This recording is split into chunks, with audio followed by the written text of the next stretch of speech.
The massive doors of the Galactic Council chamber opened with a sound like thunder.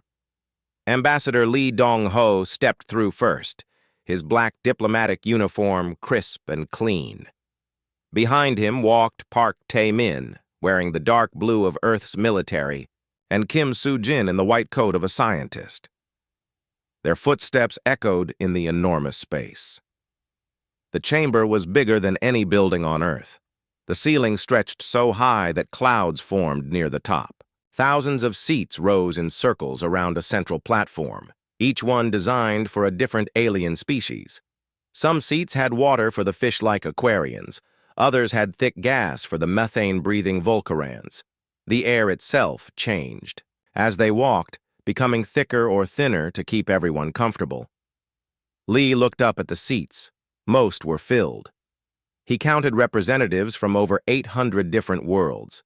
Some aliens looked like giant insects with clicking mandibles. Others were floating clouds of gas with glowing eyes. A few looked almost human, except for their purple skin or extra arms.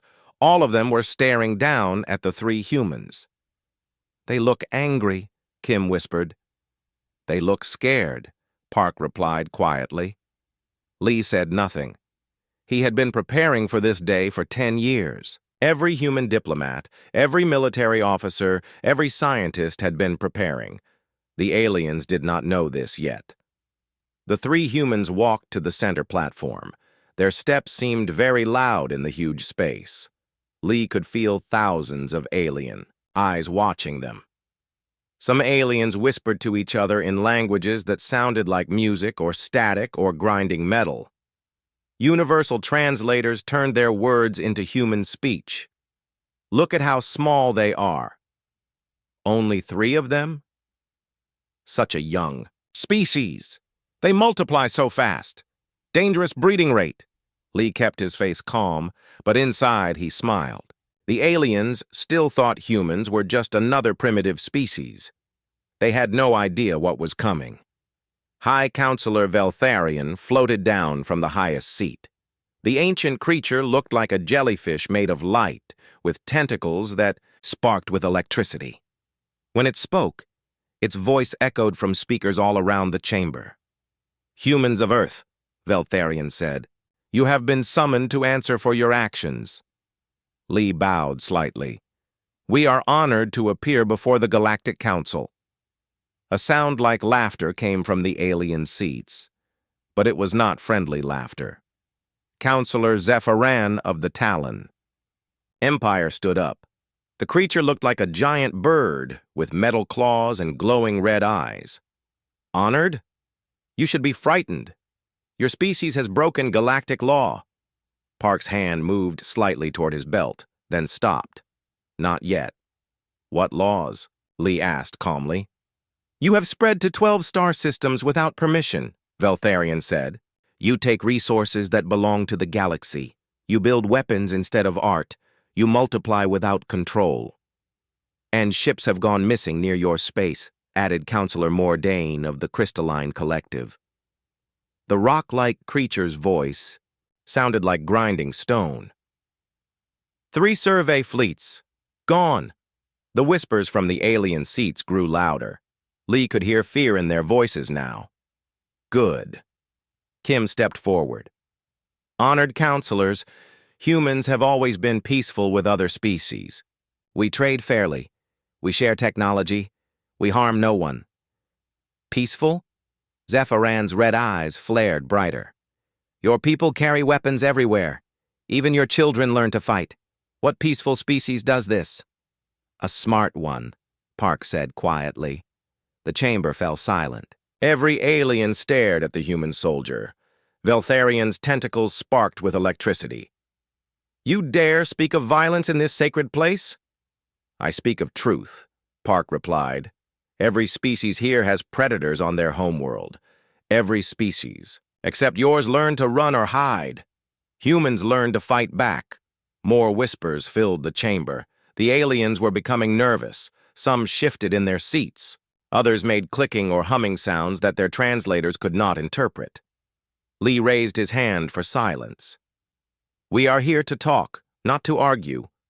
What does the Council want from humanity? Veltharion floated higher, its light becoming brighter. The Council has decided.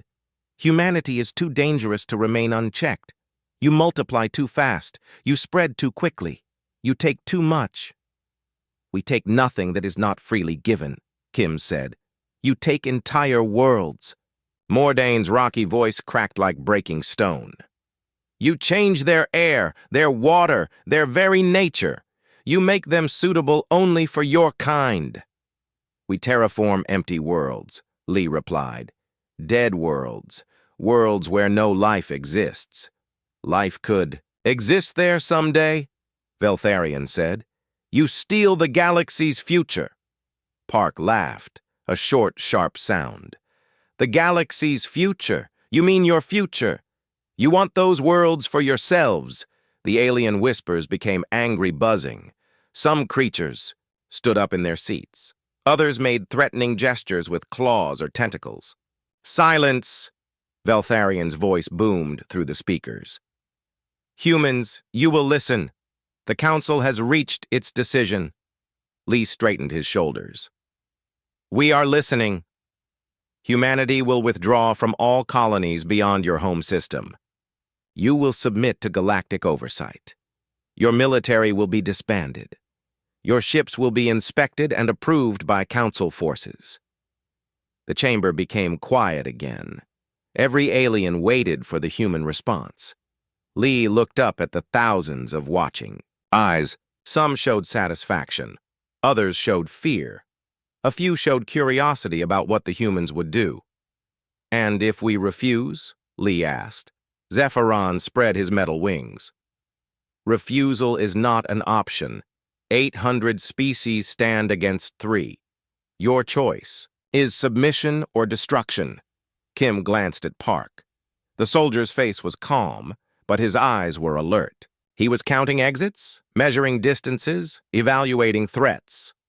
Standard human behavior that the aliens did not understand. We need time to consider, Lee said. You have had time, Veltharion replied. Months of time while we debated your fate.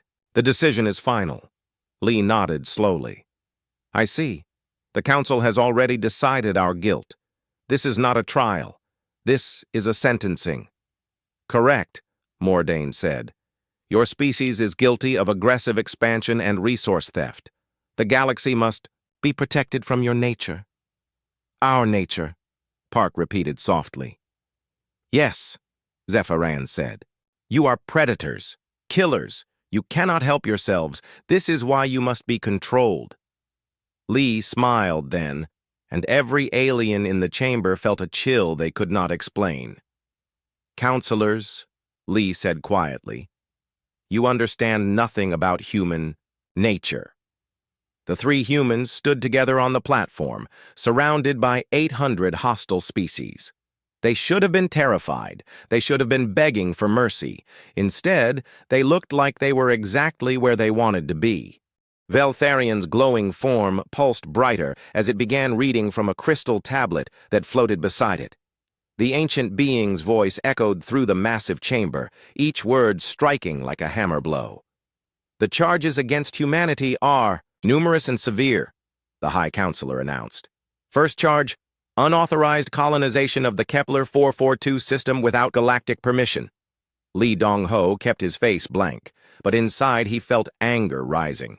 The Kepler system had been empty. When humans arrived, no life, no claims, no previous settlements, just dead rocks floating in space. Second charge, terraforming activities that violate galactic preservation laws. You have changed the atmosphere of 6 worlds to suit only human life.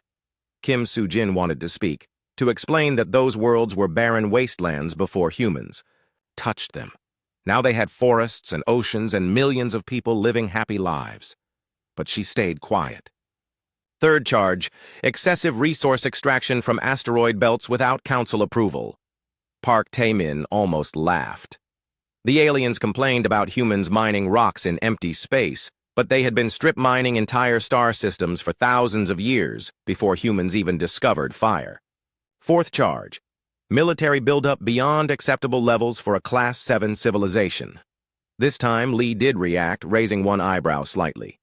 Class 7 was the Council's rating for primitive species with basic spaceflight. Humans had been Class 7 when they first met aliens 50 years ago. Things had changed since then. Fifth charge, refusal to comply with galactic population control mandates. The whispers from the alien seats grew louder. This was what really scared them. Humans had 10 billion people on Earth and were adding 1 million more every month on the colony worlds. Most alien species had populations in the millions, carefully controlled and stable for centuries. Sixth charge, development of prohibited weapons technologies. Park's hand twitched toward his belt again. The aliens had no idea what prohibited weapons humans actually carried. And finally, Veltharian's voice grew darker.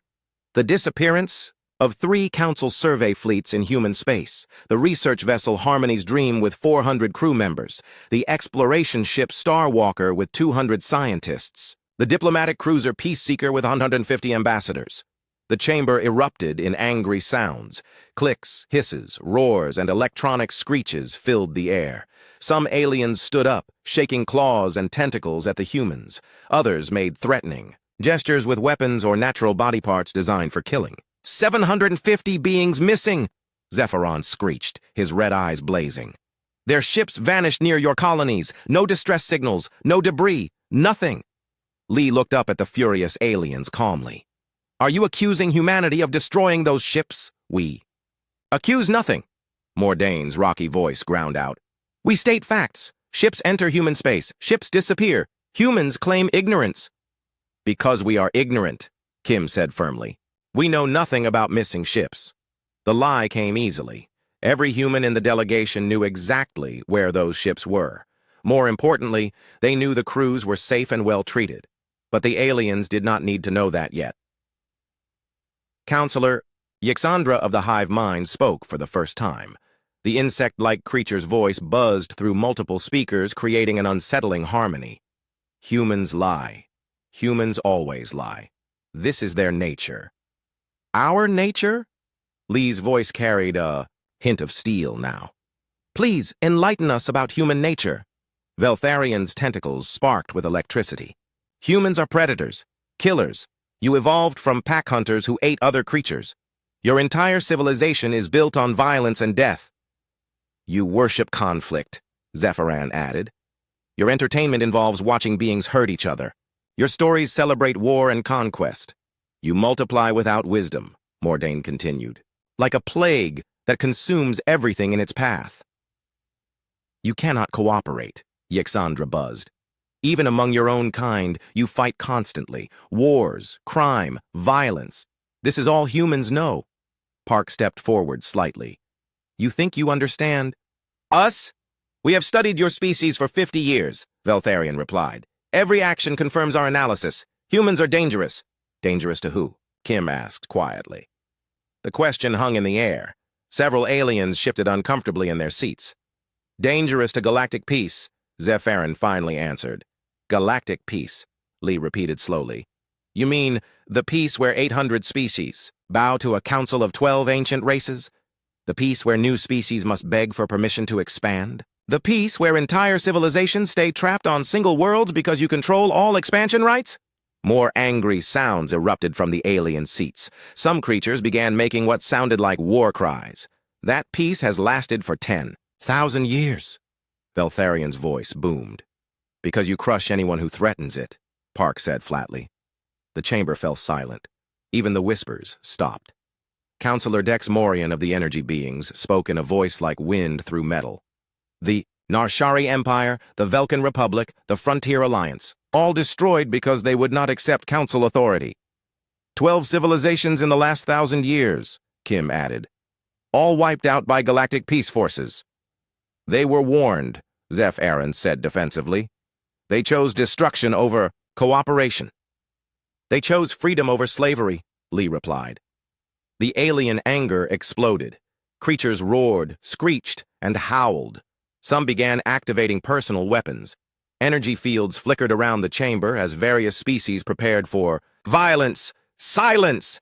Veltharian's voice crashed through the noise like thunder. The ancient being's light blazed so bright that several aliens had to shield their eyes. "Humans, you go too far." "Do we?" Lee asked calmly. "We speak truth. The Council fears humanity because we will not kneel, we will not beg, we will not accept chains, no matter how pretty you make them. Your arrogance will destroy you," Mordain warned, "as it destroyed the others." "Maybe," Park said with a slight smile. "Or maybe you have never faced a species like us before." Ambassador Choi Min-ho, who had been standing quietly behind the main delegation, stepped forward for the first time. The older diplomat's voice was soft, but carried clearly through the chamber. "Honored counselors, perhaps we should discuss terms rather than threats." "Terms?" Yxandra's buzz turned sharp. "You are in no position to negotiate terms." "Aren't we?" Choi asked mildly. Something in his tone made several aliens pause. They looked at each other uncertainly. Captain Han Woo-jin of the Human Security. Detail had been watching the alien guards throughout the proceedings. He noticed something interesting. The guards were positioned to block the exits, not to protect the council. This was not a trial. It was a trap. Han caught Park's eye and made a tiny gesture. Park nodded almost invisibly. The message was clear. The aliens planned to take the humans prisoner today. Dr. Yoon Hai-won, the cultural attaché, had been studying alien body language. Fear. That was what she saw in their postures. These creatures were terrified of humanity. Not because humans were evil or violent, but because humans represented something they could not control or understand. "The terms are simple," Veltharion declared. "Complete submission or complete destruction. Choose now." Lee looked up at the thousands of alien faces staring down at him. Some showed hatred, others showed fear, a few showed what might have been curiosity about what the humans would do next. "We choose," Lee said quietly. "Neither." The silence in the great chamber stretched like a tight wire. 800 alien species waited to hear what neither meant. Veltharion's glowing form pulsed with angry light. "Neither is not an option," the High Counselor said slowly. "You will submit to Council authority, or you will be destroyed. These are the only choices." Lee Dong-ho straightened his shoulders. "Then you have misunderstood the situation completely." Zephyron's metal wings spread wide, catching the light from above. "Explain your meaning, human." "You believe this is a trial," Lee said, his voice carrying clearly through the massive space. "You believe you are judges deciding our fate. You are wrong." Murmurs rippled through the alien seats. Some creatures leaned forward to hear better. Others activated recording devices to capture whatever the human would say next. "This is a negotiation," Lee continued. "And negotiations require both sides to have something the other wants." Counselor Mordain's rocky form shifted with grinding sounds. "You have nothing we want except your absence from our galaxy." "Our galaxy?"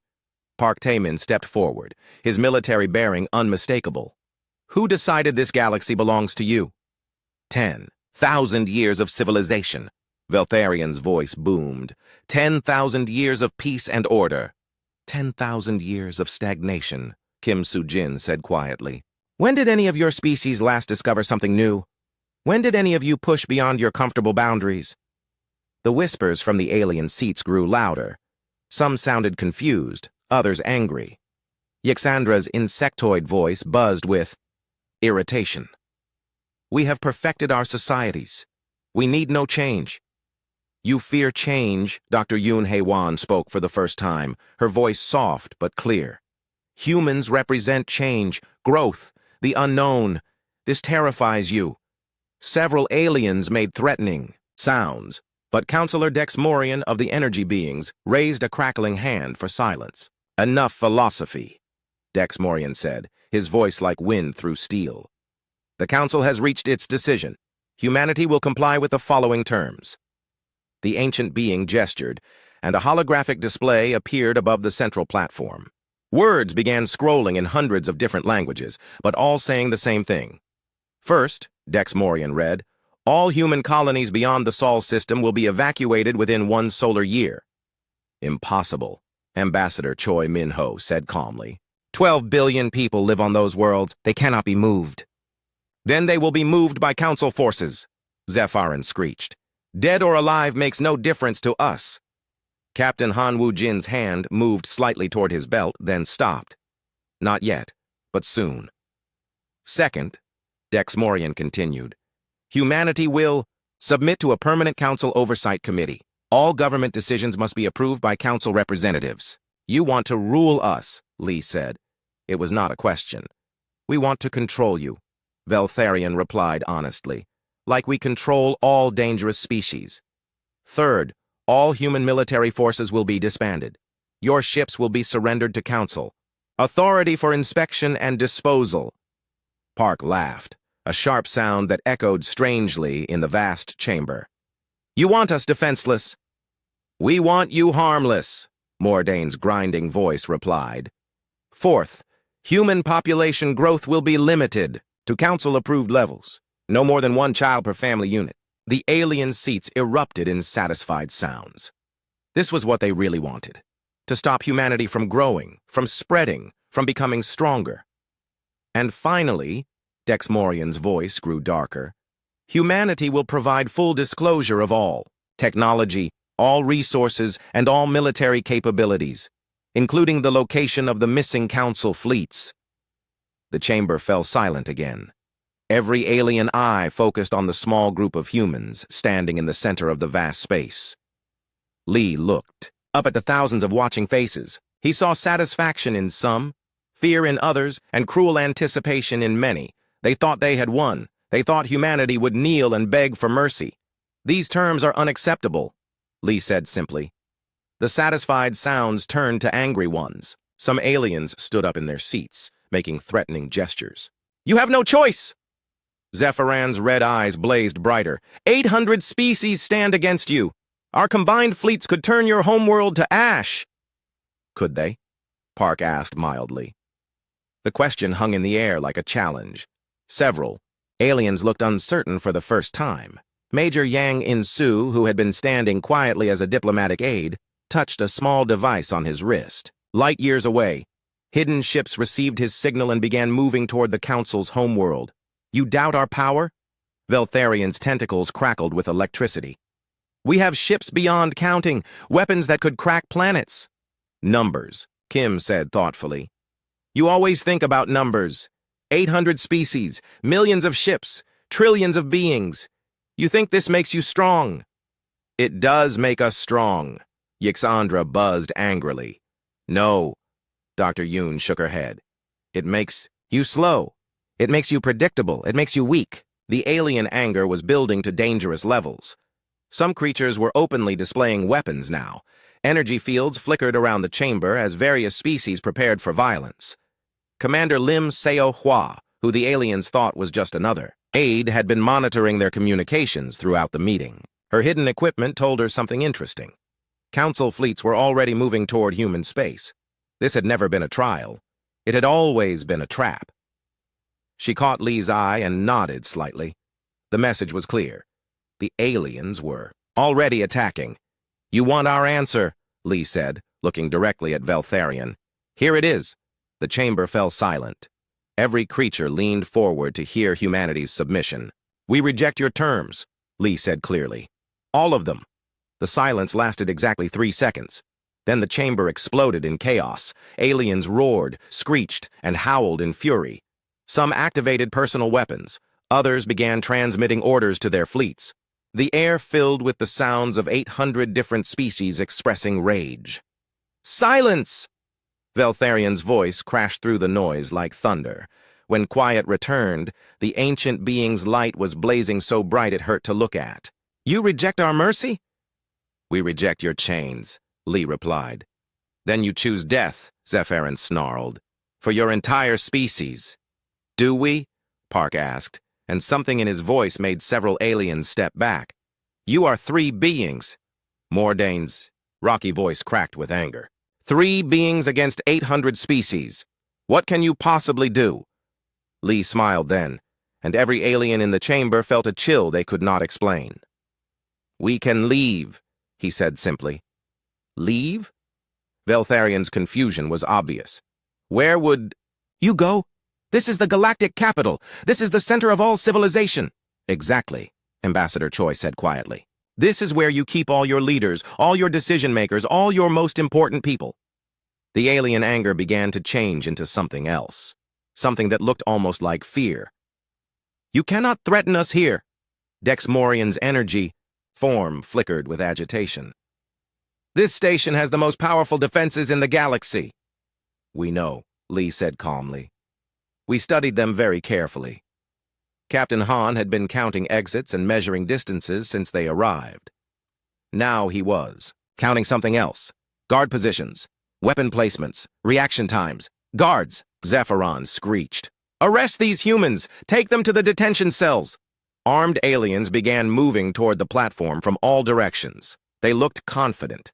After all, what could 3 humans do against dozens of trained alien warriors? They were about to find out.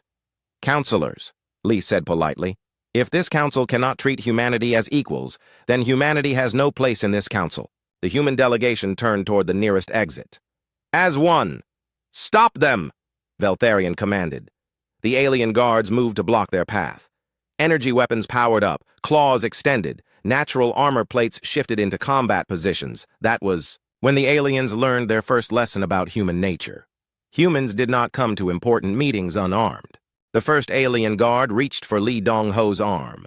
It was a Vorthak warrior, standing 3 meters tall with 6 arms ending in razor-sharp claws. The creature had fought in 100 battles across the galaxy.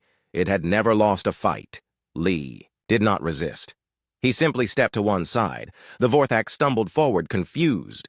Where had the human gone? It turned around and found Lee standing exactly where he had been before, but somehow the grab had missed completely. Excuse me, Lee said politely and continued walking toward the exit. The second guard was a crystalline enforcer, its rocky body bristling with natural weapons. It moved to block the human's path, spreading its massive arms wide. Kim Soo-jin approached the creature calmly. As she got close, the alien swung one stone fist down toward her head. The blow was fast enough to crush steel. Kim was not there when the fist arrived. She had moved exactly 1 step to the left, and the alien's punch hit empty air. The momentum carried the creature forward, and it crashed face first into the floor. Sorry, Kim said sweetly, stepping over the fallen guard. Park Tae-min walked. Behind them, hands clasped behind his back like he was taking a pleasant stroll. More guards moved to surround the humans. Energy weapons began charging. The air crackled with hostile intent. Stop them, Zephyron screeched from his council seat. They must not leave. Captain Han Woo-jin had been watching the alien security all day. He knew their positions, their weapons, their response patterns. Now he moved. The first energy blast came from his left. Han tilted his head slightly, and the beam passed close enough to singe his hair. The second shot came from his right. He took 1 step backward, and the energy bolt sailed past his chest. Alien guards looked confused. Their weapons were military-grade, designed to kill armored targets. How were these humans avoiding them so easily? The answer was simple. Humans had been dodging death for 1,000,000 years. Dr. Yoon Hai-wan moved like she was dancing. Energy beams and projectile weapons fired all around her, but none of them found their target. She stepped between the shots like she knew exactly where they would be. Fascinating, she said to herself, studying the alien attack patterns. They aim where we are, not where we will be. More guards poured into the chamber. The noise was incredible. Weapons firing, aliens shouting orders, the sounds of heavy footsteps and clanking armor. But somehow, through all of it, the humans kept walking toward the exit. Major Yang In-soo touched his wrist device again. Far above the station, concealed human ships received new orders. Admiral Song Jae-won smiled coldly as his fleet prepared to decloak. Commander Lim Seo-hwa was still monitoring alien communications. The chatter was becoming frantic. Guards were reporting impossible things, humans who moved like ghosts.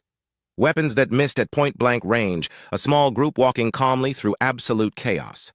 How are they doing this? She heard one alien commander ask. Unknown, came the reply.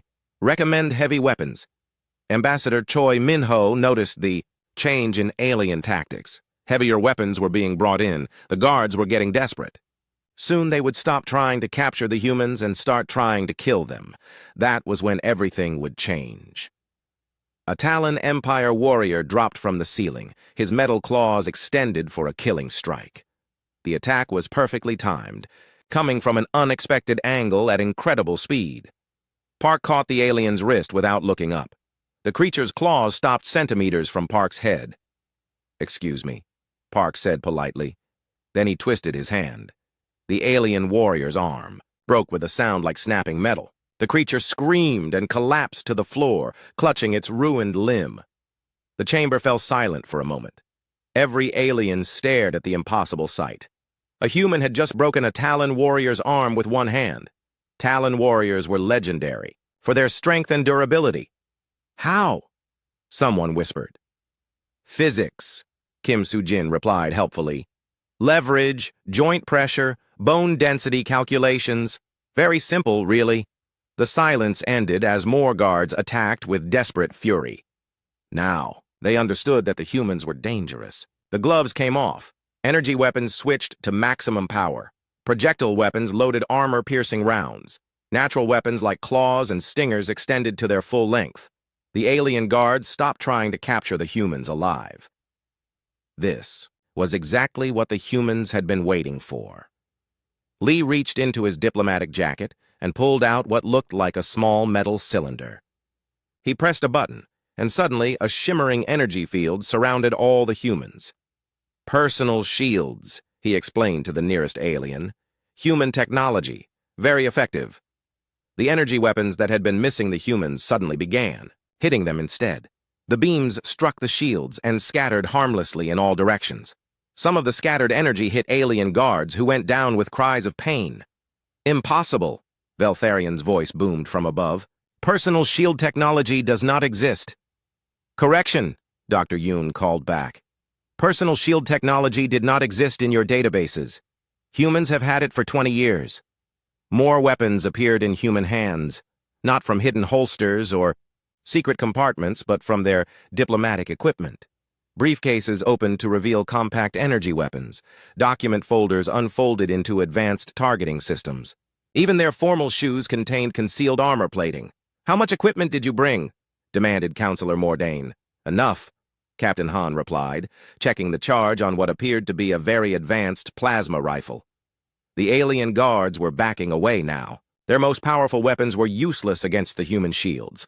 Their strongest warriors had been defeated with casual ease, and the humans had not even started fighting seriously yet. "This is a diplomatic meeting." Yixandra's buzz was high, with panic. "Violence is forbidden in the council chamber."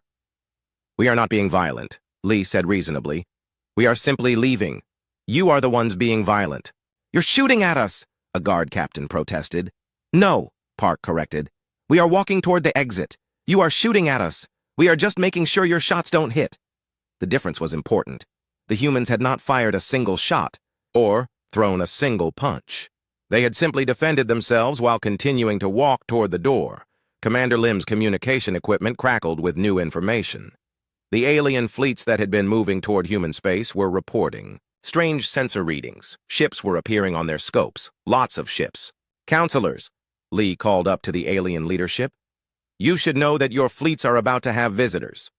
"What visitors?" Zepharin demanded. "The human fleets that have been watching your worlds for the past 6 months," Park answered. Casually. The alien panic increased. If human ships were already positioned near their homeworlds, then this whole situation was far more serious than they had realized. "Impossible!" Veltharian's light flared. "Our sensors would have detected them." "Your sensors," Kim said gently, "were designed to detect ships using your technology. Human ships use different principles." The humans were almost at the exit now.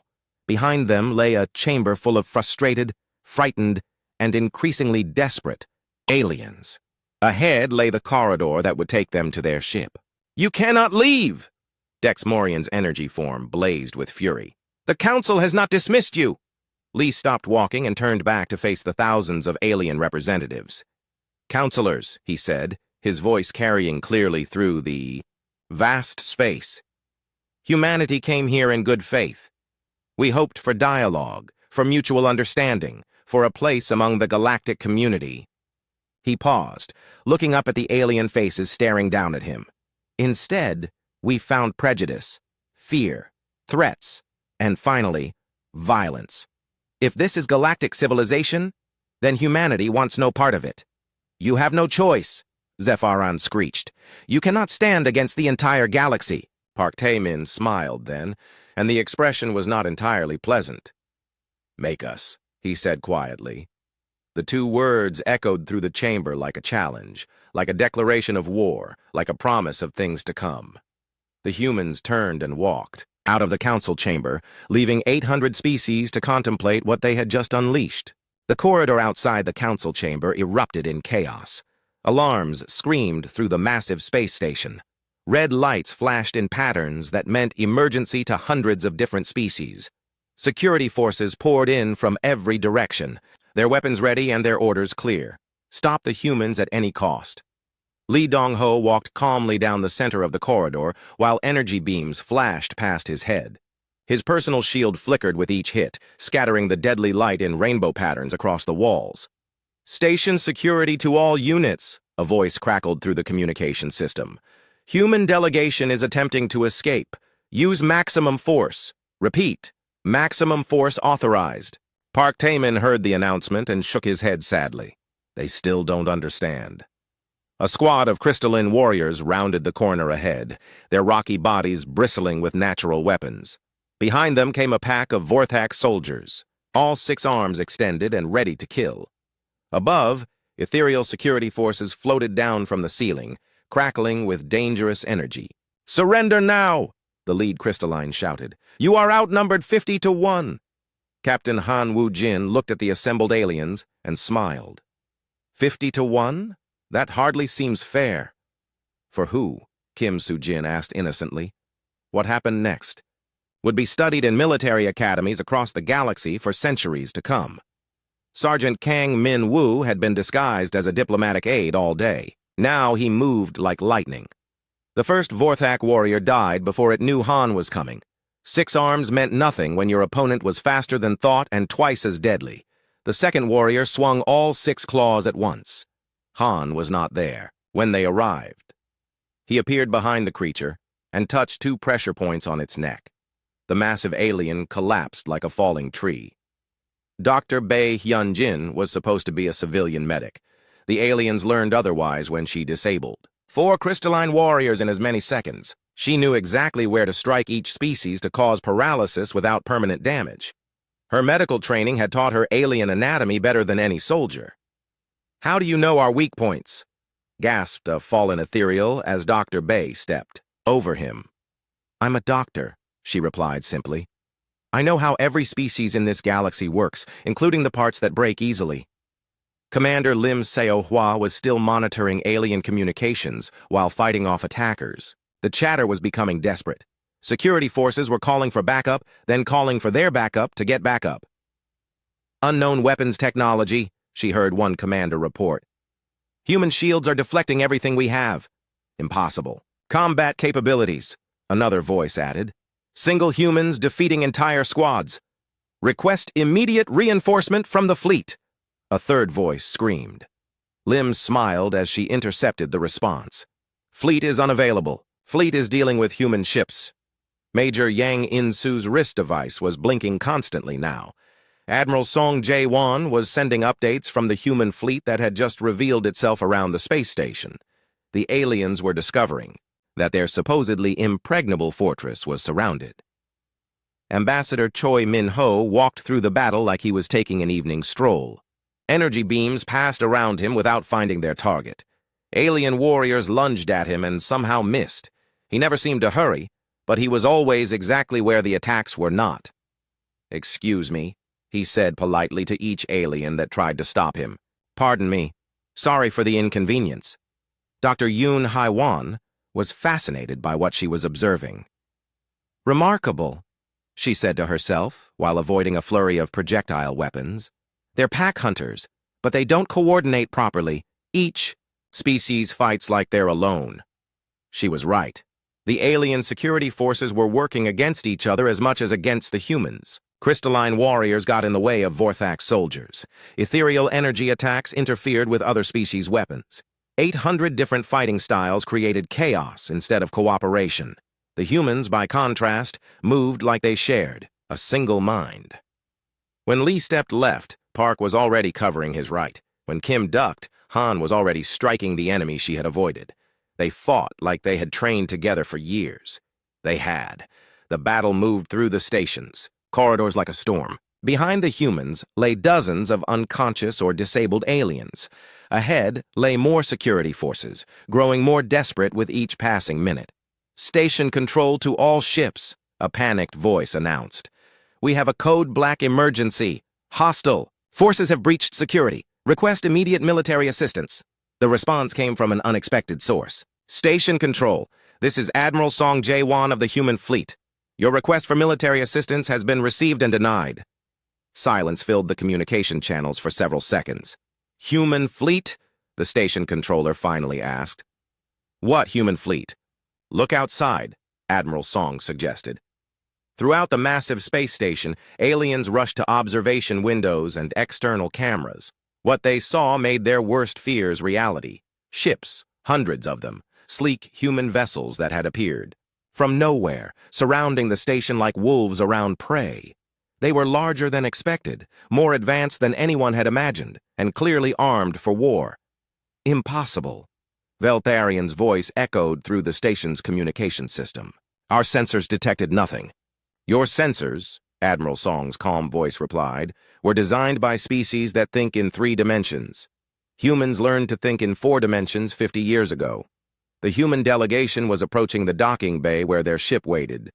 The alien security forces were falling back, no longer trying to stop them, but simply trying to survive the encounter."